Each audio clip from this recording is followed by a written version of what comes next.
약속의 땅 가나안은 그냥 들어가서 살면 되는 땅이 아니고 진멸해야 할 가나안 일곱 족속이 이미 오랜 세월 그 땅에 자리를 잡고 있는 땅입니다.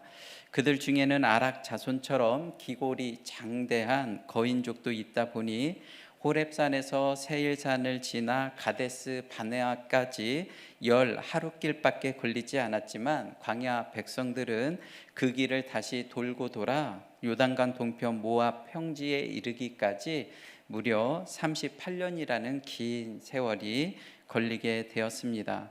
지난 40년 동안 광야 1세대를 지나 2세대를 이끌고 있는 모세는 요단 동편 모압 평지에서 약속의 땅 가나안을 바라보며 너희는 그들을 두려워하지 말라고 하십니다. 여러분에게 있어서 약속의 땅 가나안은 어디입니까? 그리고 여러분이 진멸해야 할 또는 진멸하고 싶은 가나안 일곱 족속은 누구입니까? 지난주 수요일에 올려주신 한 집사님의 큐티 나눔입니다. 제가 제일 두려워하는 거인족은 남편입니다. 결국은 남편에게 미리 말을 못하고 아침에 남편이 자고 있을 때 6학년 아들을 잽싸게 데려다주고 집에 왔습니다. 남편은 딱히 아들이 집에 없는 것을 궁금해하지 않았고 그냥 출근을 했습니다. 이대로 늦게 남편이 들어오면 말 안 해도 될 텐데 저녁 먹으러 들어온다고 합니다. 아들이 계속 엄마 아빠한테 얘기했어? 아빠 화났어? 계속 꿍얼거리길래 너 가면 엄마가 얘기해 볼게. 너는 가서 기도 열심히 해라. 엄마는 괜찮으니까 잘 다녀오라고 보냈습니다. 아들이 공고함으로 주님을 더 인격적으로 만나는 계기가 되었으면 좋겠습니다. 저는 들을 말 잘 듣고 남편에게 잘 혼나겠습니다.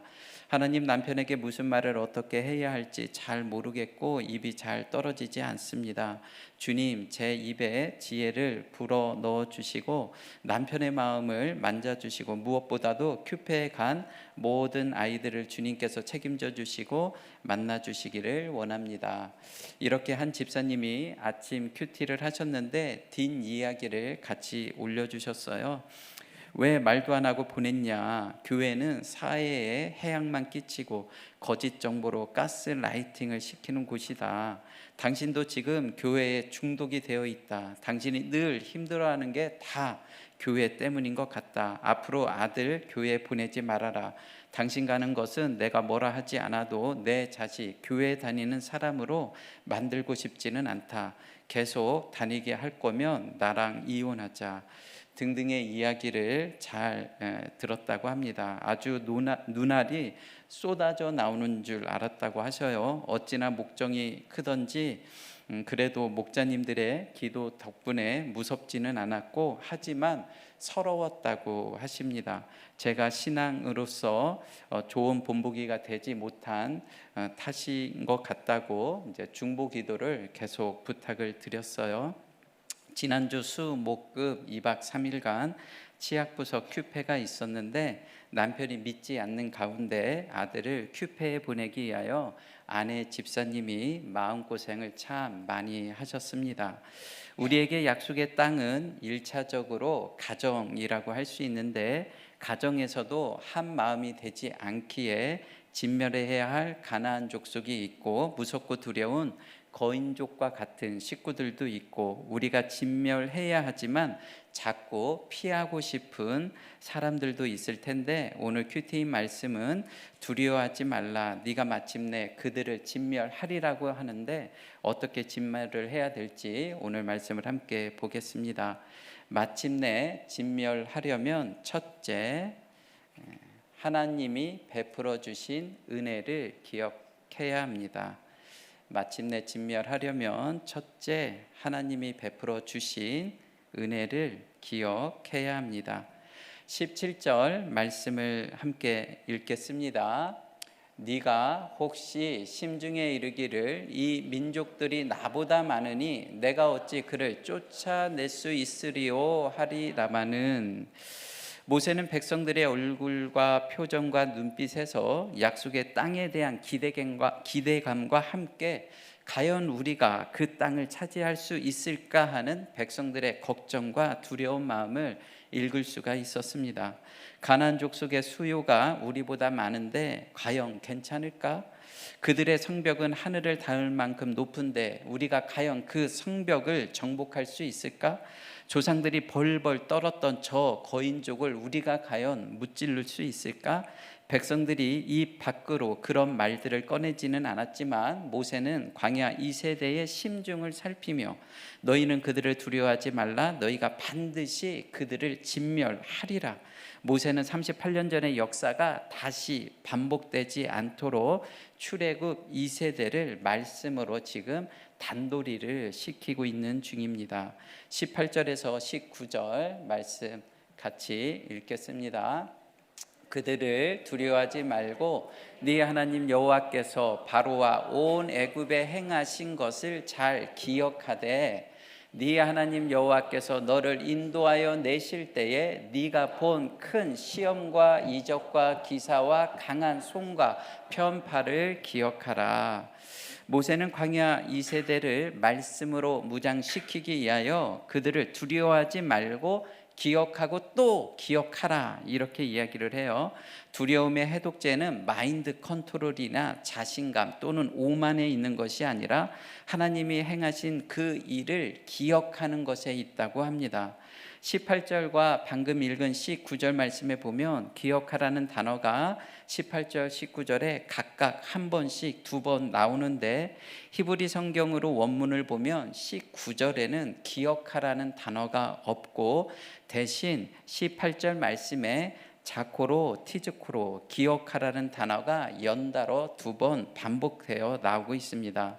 첫 번째 기억하라 자코로는 부정사 절대형으로, 두 번째 기억하라는 티즈코로는 미완료 동사로, 이처럼 연속해서 두 단어가 배치된 경우는 매우 강력하게 강조하고자 할 때 사용하는 용법입니다. 즉 다시 직역을 하면 너는 정녕 반드시 기억하고 또 기억하라, 그런 의미입니다.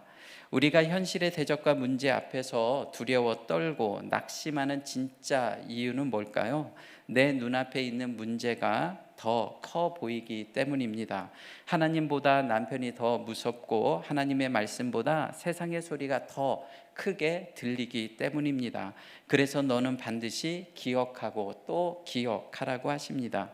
그러면 무엇을 기억해야 할까요? 이스라엘 백성이 출애굽을 할 때 하나님께서 애굽의 바로 왕과 그 땅에 행하신 일을 너희는 기억하라고 하십니다.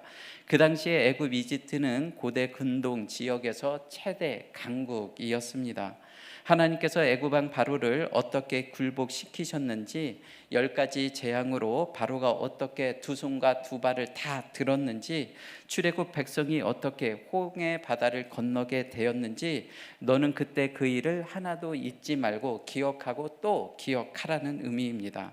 하나님이 애굽에서 행하신 일은 단지 그 시대의 백성들에게만 주시는 것이 아니라 오고 가는 모든 세대에게 하나님을 증거하는 이정표가 되는 줄 믿습니다. 그런 의미에서 주일마다 말씀을 전하면서 저도 강주체포 성도님들의 많은 이야기들을 읽어드리고 있습니다. 때로는 믿음의 본이 되는 이야기들을 읽어드리기도 하고, 때로는 조금 부끄럽고 민망하지만 우리의 민낯이 살짝 드러나는 이야기들을 읽어드릴 때도 있습니다. 지난주에도 우리 정모 목자님 이야기를 읽어드렸는데 이제 나중에 듣기로는 좀 너무 부끄러웠다고, 민망했다고, 당황스러웠다고 하시더라고요. 공동체 고백을 가십거리로 읽어드린다기보다는 그 이야기들 속에 우리들의 이야기가 다 있고, 또 공동체 고백 가운데 하나님의 역사가 묻어나는 부분도 있고, 또 그 이야기를 읽어줌으로 또 한 단계 양육을 시키고 싶은 마음도 있습니다. 2026년 표어가 우리 옆에 써 있는 것처럼 그 잎사귀는 약재료가 되리라입니다. 공동체 고백으로 소개되는 모든 이야기들이 상처가 되지 않고 약재료가 되어 다 쓰임받기를 원합니다. 하지만 어떤 분의 이야기는 소개를 해드리고 싶어도 해드릴 수가 없습니다. 제가 그냥 아무 사람 이야기나 다 읽어드리는 거는 아니에요. 그냥 고민을 많이 합니다. 이분의 이야기를 읽어도 될까 안 읽어도 될까 고민 안 하는 분도 있습니다. 그냥 이분 이야기는 읽어줘야지 고민 안 하는 분도 있어요. 하지만 이분 거는 원고에 썼다가 지웠다가 읽어도 될까 아니야 이렇게 이제 갈등하는 분도 있습니다. 약조례가 되어야 하는데 상처가 될까봐 읽어드리지 못하는 경우도 있습니다. 직분자들의 이야기라고 해서 다 편하게 읽어드릴 수 있는 것도 아니에요.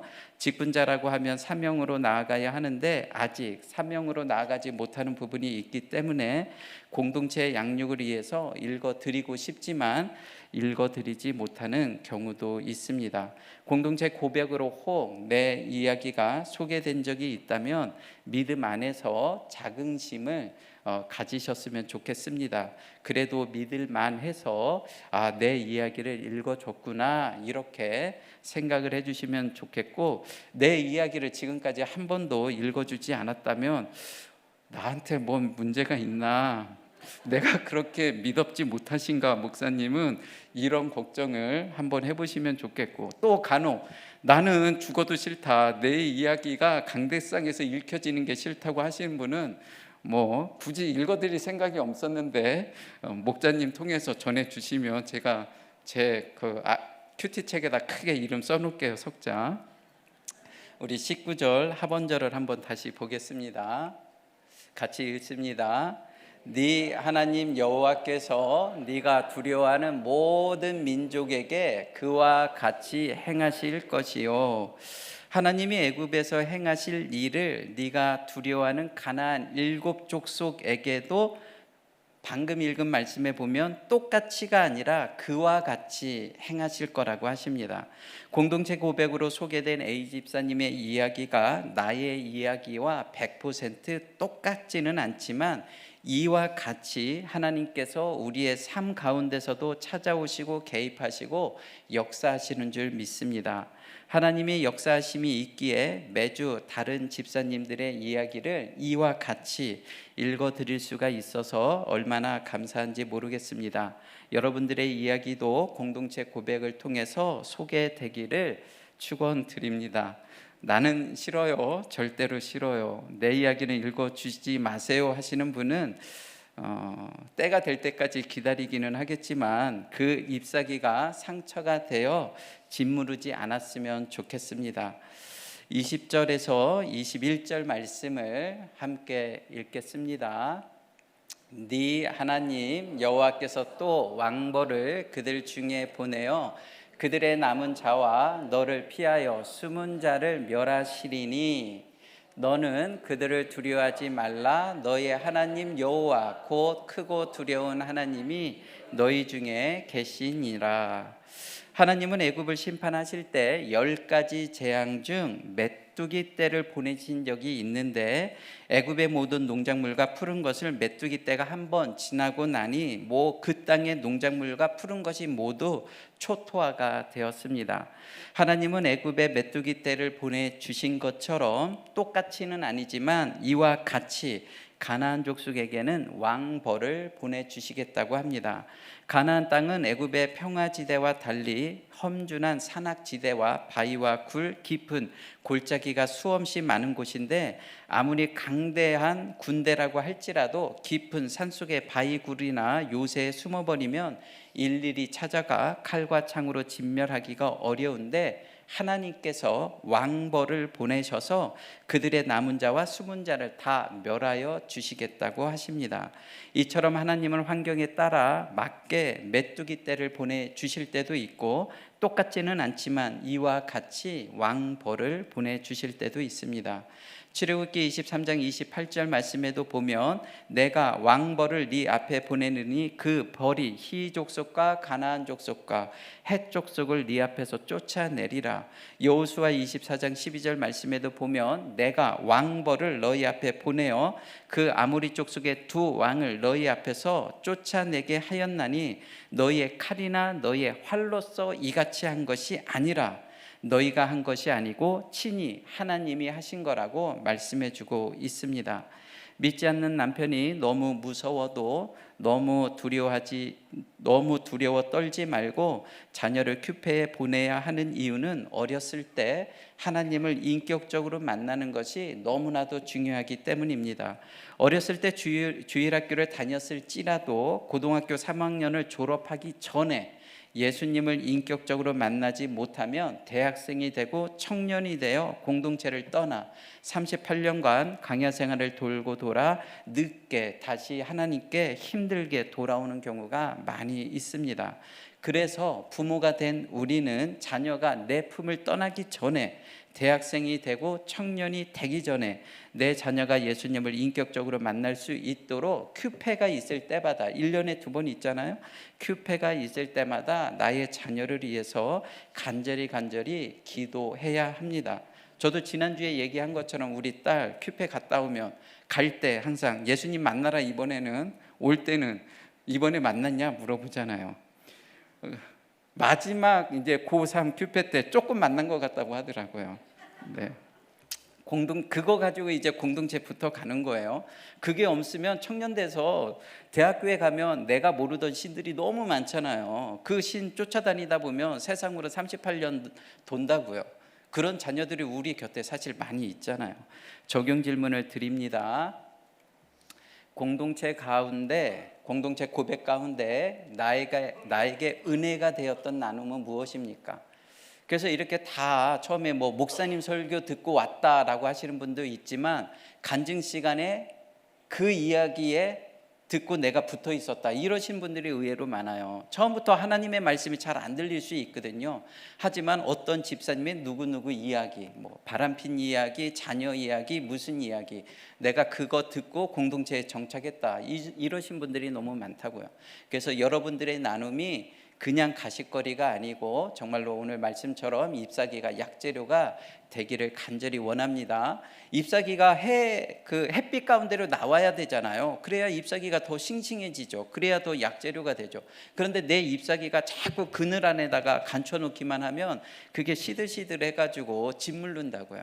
그래서 사실은 여러분들 이야기를 사실 처음 꺼내는 것이 어렵죠. 그렇기 때문에 당연히 공동체에서도 기다려주고 또 목장은 보호가 되니까 거기서라도 한번 이야기를 해보라고 하잖아요.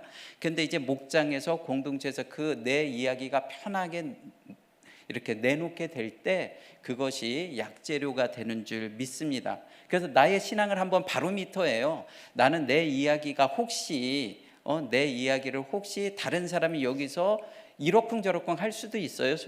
사실 이렇게 강대상에서 이렇게 말씀에 맞춰서 이야기를 할 때도 있지만 또 이런저런 이야기를 듣다 보면 우리 집사님이 그랬대 저랬대 이런 얘기를 또 할 수도 있잖아요.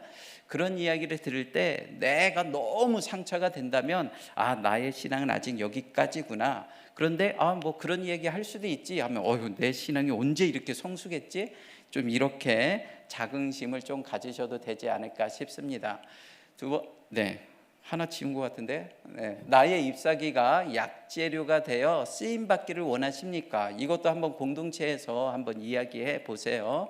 그리고 나의 잎사귀가 상처가 되어 짓무르고 있지는 않습니까? 이런 경우도 많이 있을 것 같아요. 솔직하게 나눠보면 좋아요.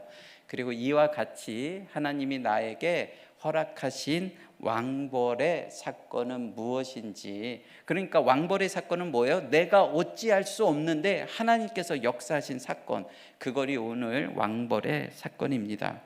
마침내 진멸하려면 첫 번째가 뭐라고 그랬죠? 하나님이 베풀어 주신 은혜를 기억해야 하고, 두 번째는 먼저 실력을 갖추어야 합니다. 하나님 앞에서 이미 말씀하신 것처럼 너는 그들을 두려워하지 말라고 하셨어요. 과거 애굽에서 하나님이 행하신 일을 기억하라고 하십니다. 그리고 내가 왕벌을 보내 그들의 남은 자와 숨은 자를 멸하시겠다고 약속도 해주셨어요. 그런데 22절에 보면 너무 서두르지 말라고 하십니다. 이건 또 무슨 의미일까요? 22절 말씀을 우리가 천천히 한번 읽어보겠습니다. 네 하나님 여호와께서 이 민족들을 네 앞에서 조금씩 쫓아내시리니 너는 그들을 급히 멸하지 말라. 들짐승이 변성하여 너를 해할까 하노라. 한글 개역 성경으로 보면 너는 그들을 급히 멸하지 말라. 하나님께서 적극적으로 금지 명령을 내리시는 것처럼 보입니다. 하지만 히브리어 성경 원문으로 보면 이 구절은 금지 명령문이 아니라 가능성의 한계를 보여주는 부정문으로 되어 있어요. 원문의 뜻을 직역하면 너는 그들을 속히 멸하지는 못할 것이다. 사실은 이런 의미입니다. 즉 하나님께서는 가나안 땅에 들어갈 백성들에게 급히 서두르지 말라고 적극적으로 경고를 하셨다기보다는 너희가 아무리 마음이 조급하고 급해도 너희 실력으로는 가나안 족속을 한순간에 그렇게 진멸하기는 어려울 거야. 그런 의미입니다. 하나님은 애굽을 심판하실 때 메뚜기를 보내주신 것처럼 원하시면 그 땅을 한순간에 초토화시킬 수도 있겠지만 하나님은 그렇게 하시지 않고 그 땅에서 가나안 족속을 조금씩 쫓아내시겠다고 하십니다.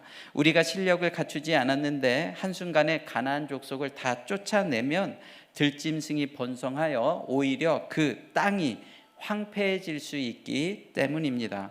이처럼 나를 힘들게 하는 가나안 족속을 진멸하려면 내가 먼저 실력을 갖추어야 합니다.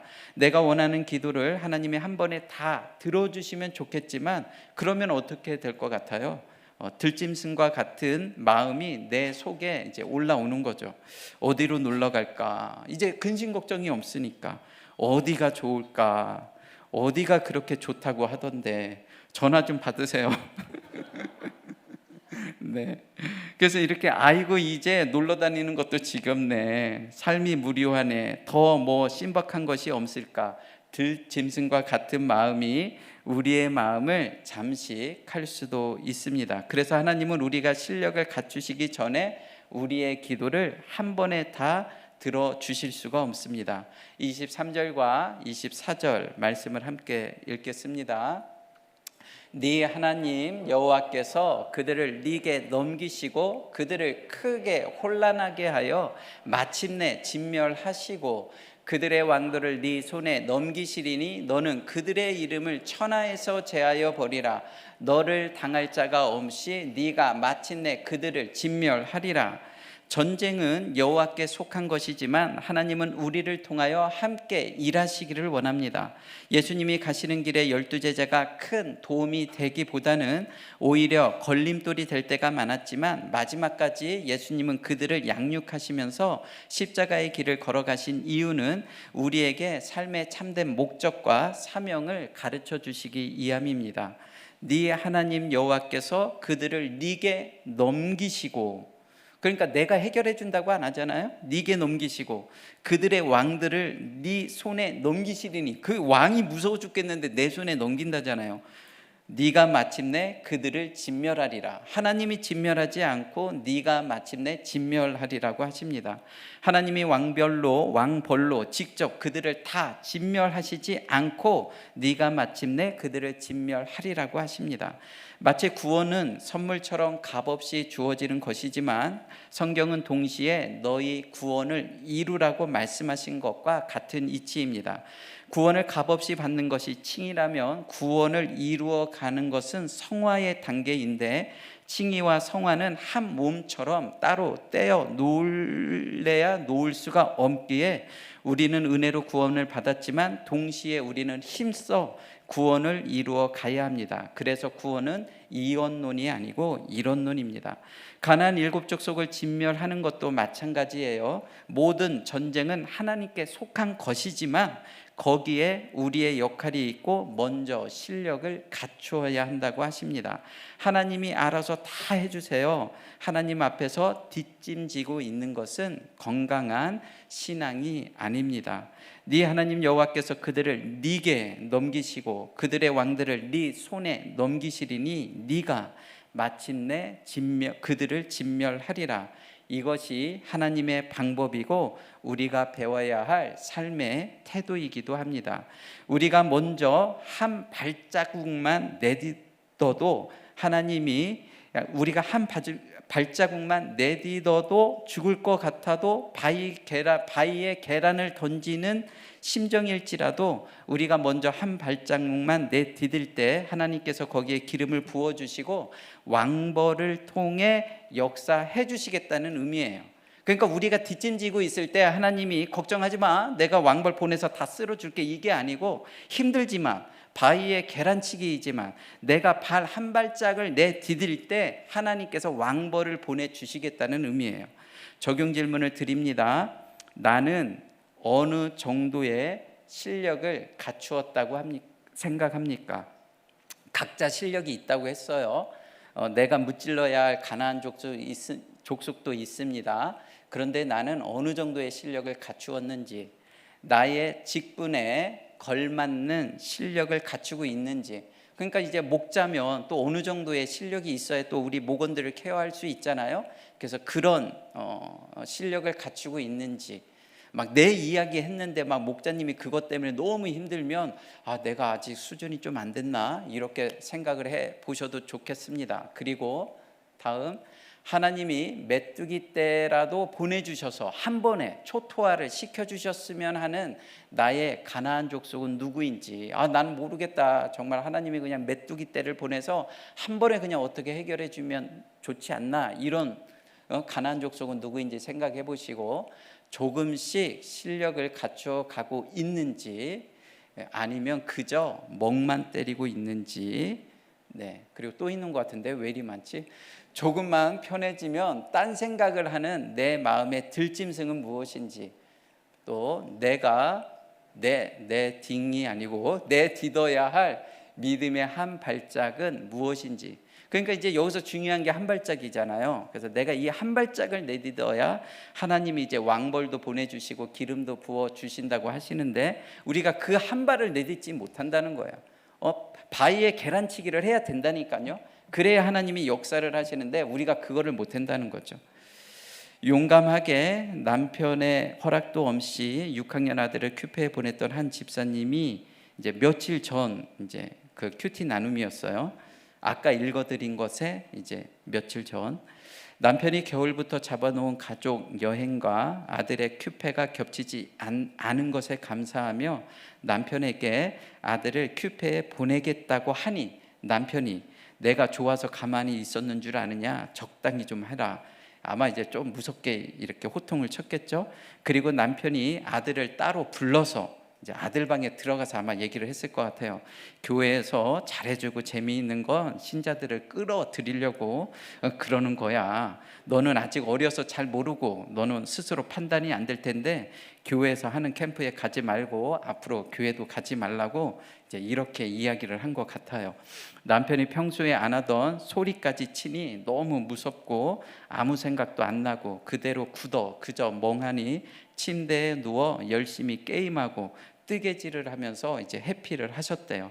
아들은 자기 전에 아빠가 했던 이야기를 저에게 알려주며 나는 큐페에 가고 싶은데 그래도 엄마 이야기하지 마. 그냥 엄마 아빠한테 또 혼나. 이번에 엄청 혼날걸? 아빠 완전 빡쳤어. 이제 이렇게 아들이 엄마한테 이야기를 한 거예요. 저는 이제 아들에게 혼날 때 혼나더라도 너 큐페는 가야지. 기다려봐. 아직 며칠 남았으니 이제 엄마가 이야기해 볼게.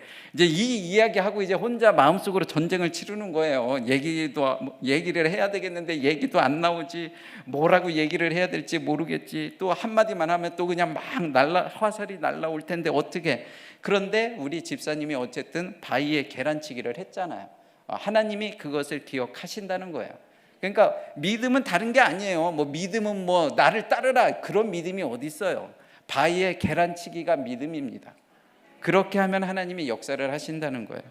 남편은 월요일 오늘 공부하고 늦게 돌아온다고 했고 큐페는 수요일인데 어떻게 해야 할지 생각을 하면 할수록 머리만 복잡해지니 이럴 때는 어떻게 해야 돼요? 머리가 복잡해지니 알아 누워요? 큐티 책을 폈대요.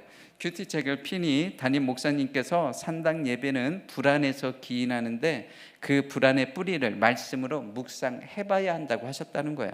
저는 뭐가 그렇게 불안해서 불신결혼까지 하며 안정감이 있는 산당을 지으려고 했는가? 그러니까 안정감이 있는 남편을 찾아서 결혼을 하신 거예요. 원가족과는 달리 그렇게 원하던 안정적인 가정을 꾸렸는데도 집안 식구들이 모두 잠들고 혼자 남아있는 시간만을 기다리는데 제가 원하던 안정감은 무엇이었는지 잘 모르겠습니다. 아침에 큐티와 묵상을 하고 책을 덮으면 하나님과의 교제도 일과처럼 생각하고 하나님 묵상 다 했어요. 이제 제 시간이에요. 저 좀 쉴게요 하고 정신줄을 놓을 때가 많았다는 거예요.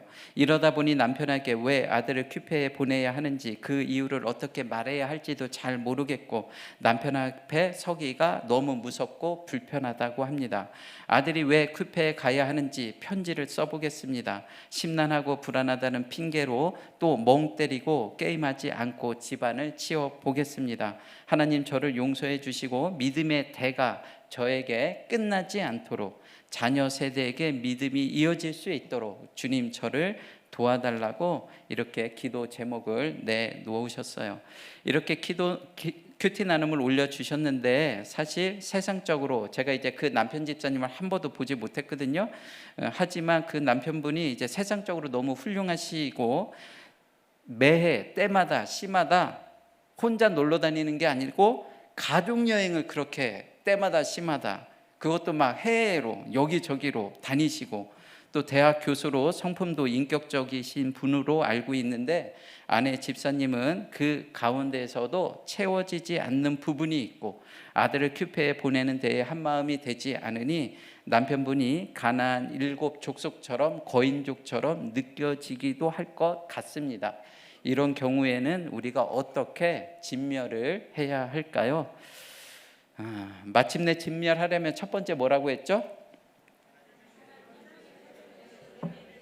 네, 하나님이 베풀어 주신 은혜를 기억하고 두 번째, 네, 먼저 실력을 갖추어야 하고. 근데 이 실력이 대단한 게 아니라고 그랬죠?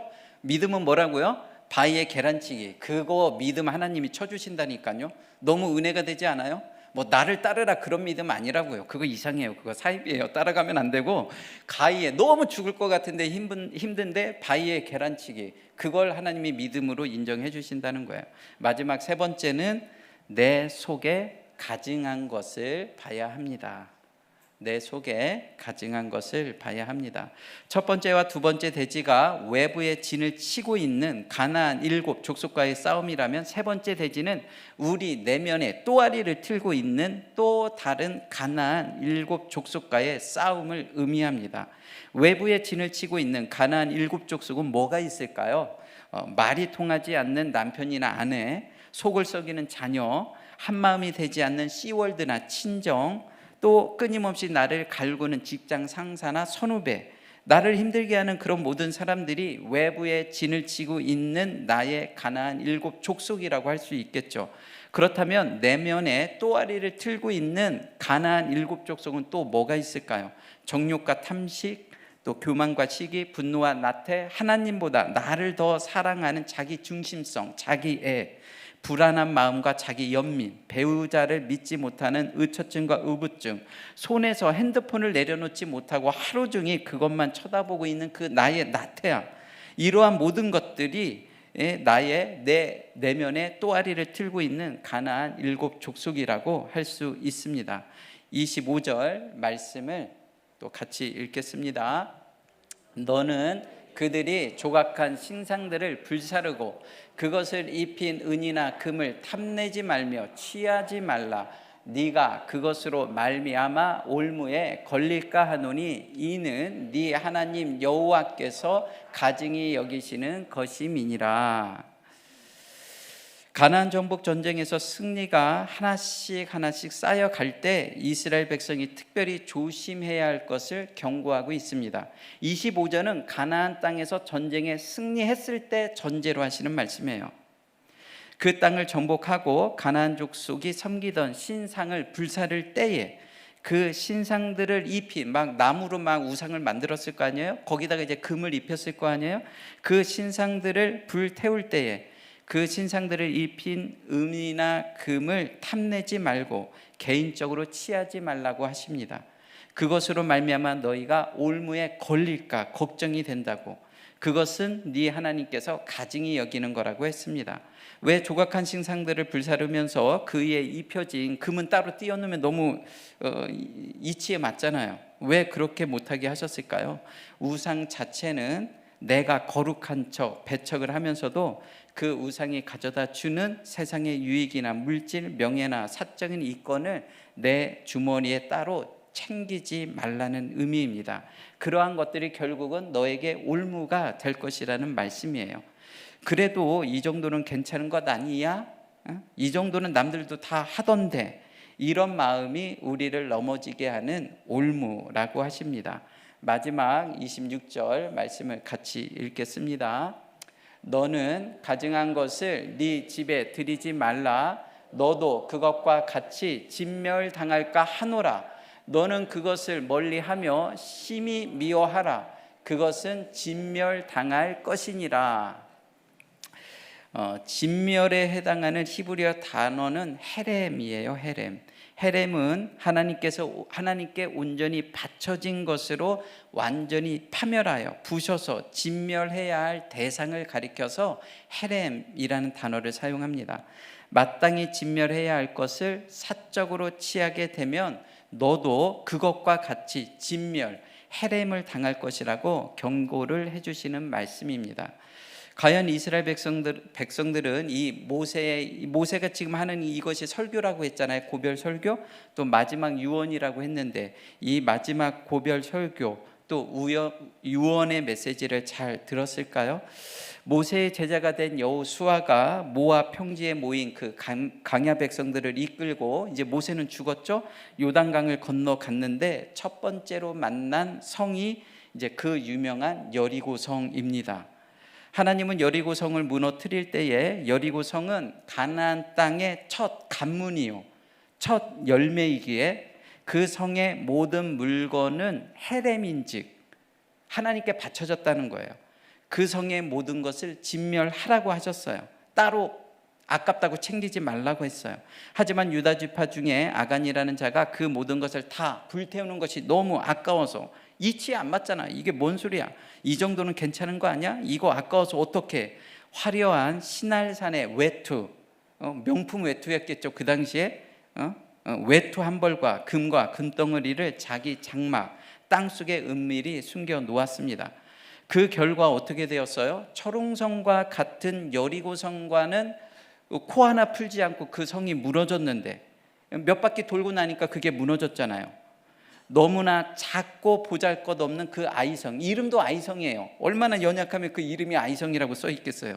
그 아이성과의 전투에서 이스라엘 백성이 허망하게 패하고 여러 목숨을 잃게 되었다는 거예요. 온 백성이 이 일로 마음이 녹아내렸을 때 하나님은 아이성 전투에서 너희가 패배한 이유는 여리고성 전투에서 누군가가 하나님께 온전히 바쳐진 물건을 가져가고 그것을 숨겼기 때문에 이런 일이 왔다고 했고, 제비를 뽑으니 제비를 이제 지파별로 뜯고 또 그 민족 뽑고 이렇게 뽑고 하다 보니 맨 마지막에 아간이 딱 걸린 거예요.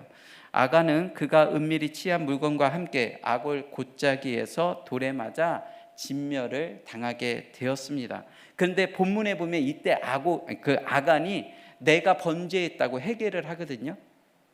그런데도 이제 돌에 맞아 죽었어요. 제가 생각하기에는 회개를 했으니까 구원은 받지 않았을까 싶어요. 하지만 이것이 너무나 엄중하기에, 처음 있는 사건이잖아요. 신약에도 아나니아 삽바라를 쳤잖아요. 그런데 이 사건도 너무 엄중하기에 아간을 돌에 맞아 죽었다니까요. 이처럼 아간의 비극은 오늘 우리에게도 경종을 울려야 합니다. 하나님은 약속의 땅 가나안을 축복으로 주셨지만 그 땅에서 하나님께 온전히 바쳐진 것을 탐하지 말라고 하셨어요. 그 정도는, 이 정도는 괜찮은 거 아니야? 그냥 버리기에 아깝잖아. 하나님께 바쳐진 것을 내가 사적으로 취하는 것은 올무에 걸리고 죽어 마땅한 죄라고 하십니다. 마지막 적용 질문을 드립니다. 외부의 진을 치고 있는 나의 가나안 7족속은 7개 되는지 한번 적어보세요. 7개까지 안 되고 한 5개에서 멈추는 부분도 있고, 어떤 분은 막 10손가락이 모자란 사람이 있을지도 모르겠어요. 그리고 내 내면에 또아리를 틀고 있는 나의 가나안 7족속은 또 무엇인지, 뭐 그냥 아무거나 적지 마시고 나는 이것 때문에 자꾸 넘어지는 것 같아, 이렇게 하나씩 적어보세요. 그리고 뭐 이 정도는 괜찮은 거 아니야 하는 것은 무엇인지 생각해 보시고, 나는 어떤 올무에 걸려 넘어졌는지, 그리고 내가 불살라야 할 아간의 외투와 은금은 무엇인지, 마음에 이제 혹시 그게 또 이렇게 그게 나의 그거인 것 같아, 그런 찔림이 있다면 이렇게 목장에서 솔직하게 오픈하고 나누는 것이 앞으로 나의 약재료가 될 줄 믿습니다. 마지막으로 공동체 고백을 소개해 드리겠습니다. 하나님께서 가나안 족속들을 진멸하라고 하십니다. 남편이 소리 지르면 저에게 저주를 퍼붓고 나갔을 때 잠깐 일하마 내가 정말 가스라이팅을 당하고 살아온 걸까? 내가 교회를 가지 않으면 정말 끝날 문제인가? 그러면 우리 가정에 화평이 찾아오는 걸까? 하고 잠깐 생각을 했습니다. 그러나 내가 교회를 안 가고 얼마나 버틸 수 있을까? 하나님이 날 그냥 두시지는 않을 텐데 멘탈이 살짝 나가 있었고, 목장 예배 때에는 인도는커녕, 그러니까 이제 이분도 여자 목자님인 거죠. 인도는커녕 목원들의 위로와 사랑을 듬뿍 받고 집으로 돌아왔습니다. 집에 와서는 온몸에 힘이 쭉 빠지고 아무 생각 없이 침대에 누워 계속 게임만 했습니다. 그러면서도 큐페에 가 있는 아들이 그 부르는 소리, 카톡 알림에 깜짝깜짝 놀라며 긴장되는 마음이 가라앉지를 않았습니다. 남편이 들어오기 전에 얼른 잠들려고 했는데 남편이 생각보다 일찍 들어와서 잠깐 얘기 좀 해. 남편이 이제 이렇게 얘기를 하는 거죠. 게임을 저장하고, 무슨 게임인지는 모르겠지만 끄는 그 몇 초간 별별 시나리오가 머리를 스쳐 지나갔대요. 또 남편이 또 뭐라고 할까, 또 그냥 뭐 이혼 서류를 가져왔나, 뭐 이제 별의별 생각을 다 하셨나 봐요. 남편 말, 내가 어제는 너무 심하게 말한 것 같아. 내가 미안하게 생각하고 있어. 사과할게. 앞으로 당신 편한 대로 해. 목장 하고 싶으면 하고, 아이들 교회 데려가고 싶으면 데려가. 뭐 그냥 화나서 한 게 아니고 정말 이렇게 얘기를 했대요. 저는 앉아서 눈만 멀뚱멀뚱 뜨다가, 나도 여보 마음 못 살펴서 미안해. 여보도 마음 고생했겠네. 이렇게 이제 말을 하니, 이제 남편은 거실에 나가서 이제 얘기 끝났어 하고, 남편은 거실에 나가서 밤 12시에 남편을 끓이고 있었다는 거예요. 내가 끓여준다고 해도 괜찮다고 하니 저는 아직 마음이 이제 진정이 되지 않고 얼른 잔다고 이제 방으로 들어갔대요. 그러면서 하시는 말씀이, 주님이 하셨습니다. 남편이 좋아하는 어떤 논리적인 말이나, 이 남편이 이제 교수님이잖아요. 그러니까 뭐든지 논리적으로 얘기를 하면 되는 거예요. 근데 이제 논리적으로 얘기를 하려고 했는데 이제 논리적으로 한마디도 못한 거죠. 어떻게 대학 교수한테 논리적으로 이야기를 하겠어요? 우리 아내 집사님도 많이 배우시기는 했지만, 어쨌든 남편이 좋아하는 어떤 논리적인 말이나 근거도 되지 못했는데 벌벌 떨며 아무것도 못하고 있던 저에게 주님을 부르짖으며 금식 기도를 한 것도 사실 아닌데, 누워서 정신 놓고 게임만 하고 있는 저에게 그저 주님, 저는 할 수 있는 게 아무것도 없어요. 이 집사님의 한 게 사실 아무것도 없단 말이에요. 한 게 있다면 바위에 계란을 하나 투척한 거죠. 그런데 하나님은 그것을 믿음으로 보신다는 거예요. 중보기도를 요청하고 그냥 제 자리에 있기만 했는데 주님은 내 힘으로 할 수 있는 게 없음을 확인시켜 주시며 눈앞에 큰 여리고성을 스스로 무너지게 하셨습니다. 남편은 아마 누군가에게 그렇게 큰 소리로 오랫동안 퍼부은 게 태어나서 처음이 아닐까 싶습니다. 하나님은 남편 스스로 자신이 어떤 사람인지 서서히 깨닫게 하시는가 봅니다. ADHD 약을 오래 먹어 남을 향한 공감도 눈물도 없던 저에게 불신결혼을 통해 죗값을 물으시는 형벌의 눈물, 자녀 세대에게 믿음이 전해지지 못할지도 모른다는 두려움의 눈물, 내가 할 수 있는 것이 아무것도 없다는 회개의 눈물, 그럼에도 이끌어 가시는 주님의 은혜에 감격하는 눈물을 흘리게 하셨습니다. 저를 위해 기도해 주신 지체들의 기도가 땅에 떨어지지 않게 하시고 신실하신 하나님을 다시 한번 경험하는 사건이 되었습니다. 물론 이게 끝이 아니라고 생각하고 시작이라고 생각합니다. 저의 세상 욕심 한 자락의 모든 것이 그르쳐질 위기도 오겠지만 저는 그저 매일 주시는 말씀과 지체들의 권면으로 제 자리를 지키도록 하겠습니다. 찍어 불살라 하셨으니 언제 또 새로운 게임을 다운받을지는 모르겠지만 비록 오늘은 그래도 이제 핸드폰 게임을 다 지우겠다고 지웠는데 그새 또 깔았는지는 모르겠어요. 나중에 물어봐야지. 큐페에서 돌아온 아이에게 지혜롭게 말하고 남편 말 잘 듣고 착실하게 여행 준비를 하겠습니다. 또 이제 여행을 또 가야 되는 거예요, 남편하고. 주님, 저에게 눈물과 사랑으로 기도해 주는 지체들을 붙여주심에 감사합니다. 지체들의 사랑의 중보를 잊지 않겠습니다. 앞으로도 제가 제 자리를 잘 지킬 수 있도록 힘과 지혜를 더하여 주시기를 원합니다. 한 집사님이 6학년 아들을 치아부서 큐페에 보내기 위하여 한 주일간의 긴 싸움이 이렇게 끝이 났어요. 아내 집사님의 고백처럼 본인이 직접 한 것은 별로 없지만 하나님께서 이와 같이 생각하지 못하는 왕벌을 보내주셔서 이 남편이 어디를 찔렀는지는 모르겠지만 남편분의 마음을 돌려주셨습니다. 앞으로 편하게 예배도 드릴 수 있고 목장 예배도 드릴 수 있고 내년에 중학생이 되는 아들을 계속 큐페에 보낼 수도 있으니 너무 감사한 일입니다.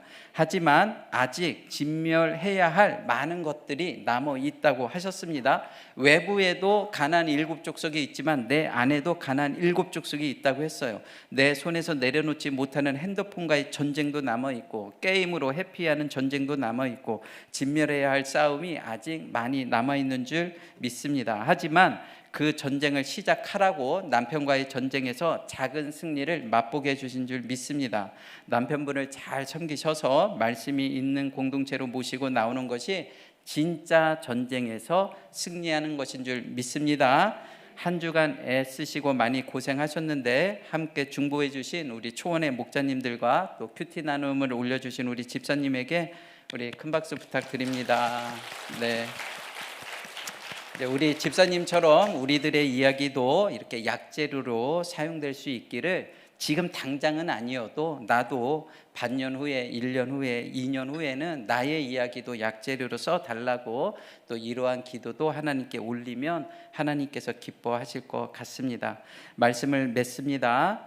마침내 진멸하려면 하나님이 앞서 행하신 은혜를 기억해야 하고 먼저 실력을 갖추어야 하고 내 안에 가증한 것을 봐야 한다고 하셨습니다. 함께 기도하고 찬양하겠습니다.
한 집사님이 아들의 구원을 위하여 지난 한 주간 큰 전쟁을 치르셨습니다. 여러분은 어떤 전쟁을 치르고 있습니까? 혈과 육의 싸움을 하고 있습니까? 아니면 한 영혼을 위하여 애를 쓰고 있습니까? 오늘 주신 말씀을 기억하며 함께 기도합시다. 나를 두렵게 하는 가나안 7 족속을 하나님의 말씀으로 진멸할 수 있도록 도와달라고, 공동체의 고백을 통하여 하나님의 역사하심을 보게 해달라고, 나의 잎사귀가 마르지 않고 약재료가 되어 쓰임받는 인생이 되게 해달라고, 나의 상처와 아픔을 하나님과 공동체 앞에 내어놓을 수 있도록 도와달라고, 모든 싸움이 혈과 육의 싸움이 되지 않도록 먼저 내 속에 또아리를 틀고 있는 가나안 7 족속을 진멸할 수 있도록 도와달라고, 정욕과 탐식, 교만과 시기, 분노와 나태, 하나님보다 나를 더 사랑하는 자기애, 불안한 마음과 자기 연민, 배우자를 믿지 못하는 의처증과 의부증, 내 손에서 휴대폰을 내려놓지 못하는 나의 나태함, 이 모든 것을 진멸할 수 있도록 도와달라고, 믿음의 결단을 할 수 있도록 도와달라고, 믿음과 결단의 한 발짝을 내디딜 수 있도록 인도해달라고, 믿음이 대단한 것이 아니라 바위의 계란치기라고 했는데 그 한 발짝을 내디딜 수 있도록 도와달라고, 우리 다 같이 주의 이름을 부르며 함께 동성으로 기도하겠습니다. 주여, 하나님 아버지, 하나님 아버지, 하나님 아버지, 하나님 아버지, 오늘 하나님 아버지 우리에게 말씀하여 주시고 찾아와 주시니 감사합니다. 하나님 아버지 우리 공동체로 허락하여 주시니 감사합니다. 하나님 아버지 우리의 이야기가 하나님 아버지 약재료가 되어 쓰임받을 수 있도록 주여 도와주시옵고 함께하여 주시옵소서. 주님 인도하여 주시옵소서. 우리 집사님들 주여 함께하여 주시고 살펴주시옵소서. 주님 하나님 아버지 살펴주시옵소서. 주님 은혜 베풀어 주시옵소서. 주님 은혜 베풀어 주시옵소서. 주님 은혜 베풀어 주시옵소서. 하나님 아버지 주여 도와주시옵소서. 주여 도와주시옵소서. 함께하여 주시옵소서.